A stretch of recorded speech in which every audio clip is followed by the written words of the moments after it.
National Orientation Agency has an established structure for sensitization, awareness creation, and advocacy response. So what we did was to go to Nigerian Center for Disease Control and then to get the relevant prevention protocol messaging, and to build this into our traditional ways of couching our messages and then sending them out on the field in various languages to various communities so that they know how to prevent themselves from contracting the virus. The federal government established a response structure. Now, that response structure began with the Presidential Task Force on COVID-19, chaired by the Secretary to Government of the Federation. There is a risk communication and community engagement pillar, of that PTF. Later, a couple of months after the federal government started its response to the challenge of COVID-19, NOA became included in the risk communication, community engagement pillar of the PTF. The Director General gave a directive early in the period of this outbreak to all state directors to approach their state response structures and become members of the committees at that level. Now, there was resistance in some states, but largely many of the states accepted our directors, recognizing our vital role, into those committees. And then we began to work through those committees to deploy our structure and expertise in enhancing the awareness and sensitization. In some states where we were accepted into their committees, they immediately had access to our offices in the various local governments in each state.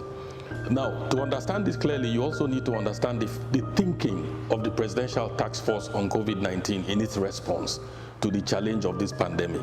The thinking was that state governments would mirror the task force at the federal level.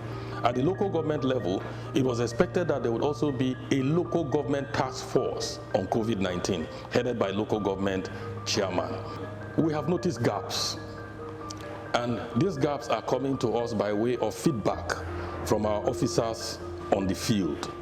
There are changing dynamics in the pandemic, and as there are changing dynamics, the messaging must also change.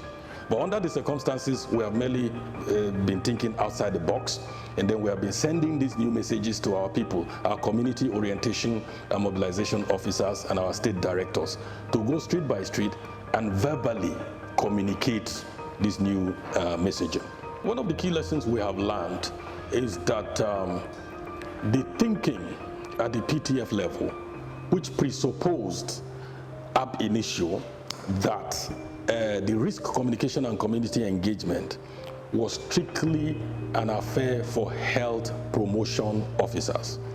That thinking, with the benefit of hindsight now, was inadequate. Nigerians were not aware that the response strategy had prioritized health promotion officers of the Federal Ministry of Health as being the ones in the front line to do this grassroots communication. So that needs to be really clarified. The response structure should recognize that National Orientation Agency is central to nationwide awareness creation and sensitization and citizens buy-in. Let us learn from what we have seen from Italy, from the United States, from Britain, from Spain, from Brazil. These are leading countries in the negative impact of this pandemic. Let us learn from them. And then Nigerians should take personal responsibility, because we do not have the kind of health facilities that you find in these nations that have been hardest hit by the pandemic.